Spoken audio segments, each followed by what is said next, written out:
זוהר פרשת שלח ליום ראשון.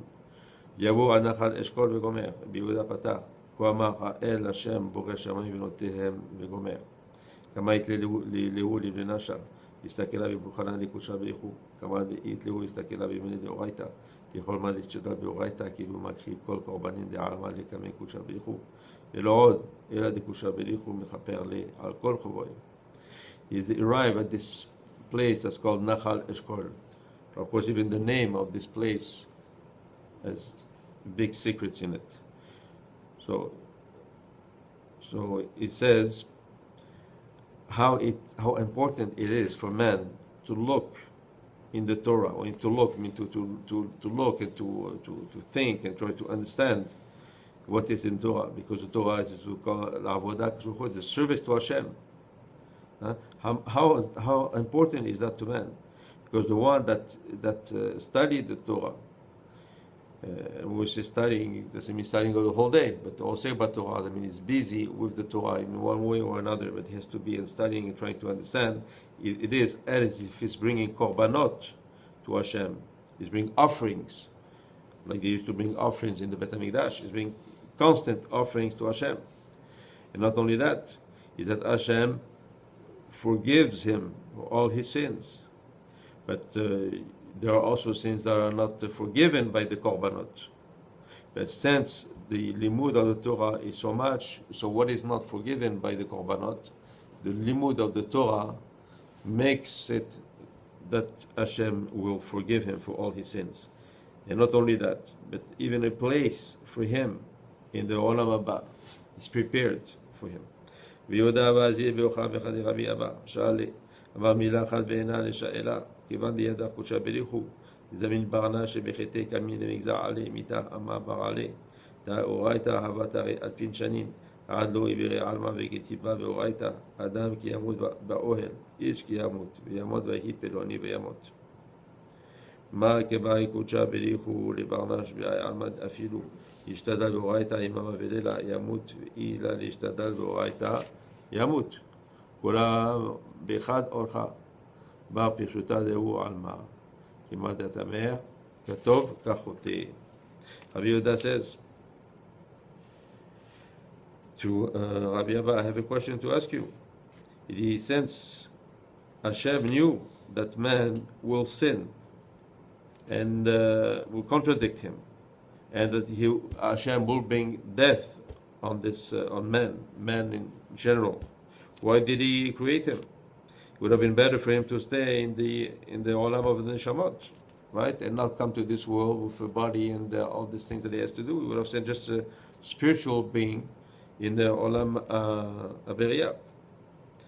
And we know that the Torah was written 2,000 years before Hashem created the world, and in the Torah it is written, Adam ki yamut ba'ohev, when a man will die in the tent, etc. A lot of things, or the death for man is already written. So that means that the death was already decreed before the world was created. So why did Hashem wanted man to be in this world? He says, because even if he's going to study the Torah, he's still going to die. But he says there is a difference. He says the difference is the man that studies the Torah here will have a different place in the Olam Haba, in the world to come. Which means that the difference is not in this world here. The difference between one that studies and doesn't study will be in the next world. אמר, כמו שנאמר, כתוב כחוטא. אמר לי, הולכו דמלך דגזי מלך, מה לך למטר רבהו? מד יתלך רשולי מדך, או יסתכל לך שאיל, דלת לך רשולי מדך כתיב. אל תיתן את פיך לחטיא את בשריך, דאולכו דקודשה בריחו, וסתירין גניזני לעין דהו, סתים וגניז, דלת לך לשאלה. He says, but why are you asking these things? These the ways of Hashem, and what he decides are very hidden things. And don't try to understand them.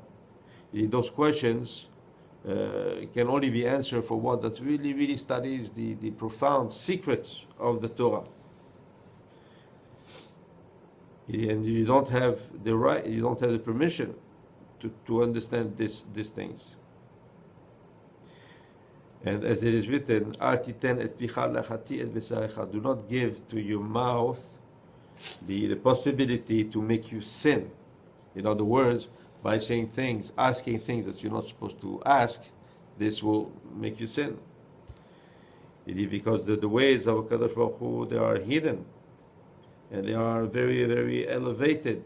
And there is no way that we can that you can ask or understand. אמר לי אחי הוראית כל הסתים בגני הזדעית שמה קדישה אלא אהבה ומה דמתחסק והורדת כאילו יתחסק בשמי קדישה ויחי לתלה נשאלה והסתכלה. Says if it is so, we know that the Torah is hidden, right? Everything in Zohar is satum, it's closed, and what is revealed is only what we call the levush of the Torah, which means the garment of the Torah, which is the stories and the mitzvot, but the sodot, the secrets of the Torah, which is what we call the neshama, the soul of the pinimiyut of the Torah, of the interiority of the Torah. This is for Hashem. And the one that studies the Torah is like if he's studying the name of Hashem, because we say that the Torah from the first letter Bet to the last letter Lamed is like one name that is 304,840 something letters. This is one name. So one that studies the Torah is like if he's studying the name of Hashem. Like we said that the name reveals the nature of someone. And of course, we cannot have no way of understanding the nature of Hashem. So it's just getting close, but of course we cannot understand. So that's why we should not even ask on these things. אמר לי, הורית כולה סתים בגליה ושמי קדישה סתים בגליה. וכתיב, הנסתרות להשם אלוקינו ונגלות לנו ולבנינו.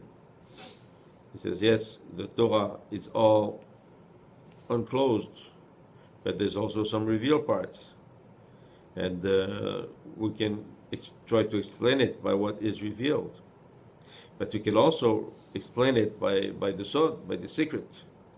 Because like we said, the name of HaKadosh Baruch Hu is also revealed in a way, but also hidden, right? Because Hashem has different names. And as it is written, Anistarot Lashem Elokeinu v'niglot lanu banenu.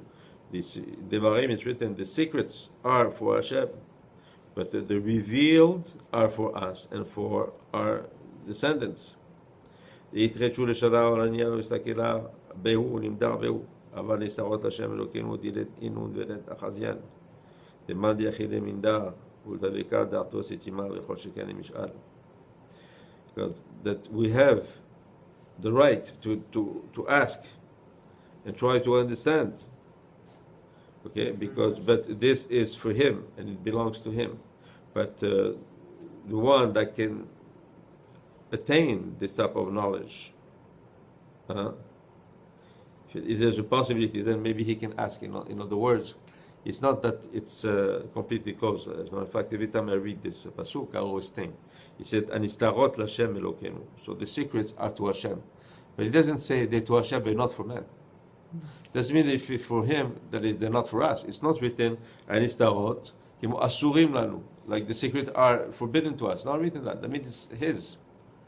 I mean, of course, few people have the right to penetrate the secrets, as it says here. Tachazeh. Look,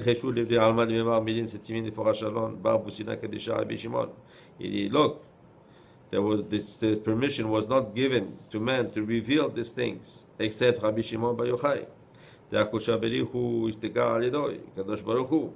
He agreed that this thing should be revealed by his hand, when he wrote the Zohar.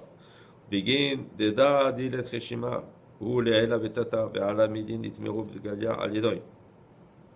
because his generation was so elevated, right, that they merited to be part of this revelation. But there will not be a generation like this one that merited to have all this revelation until the generation of Mashiach.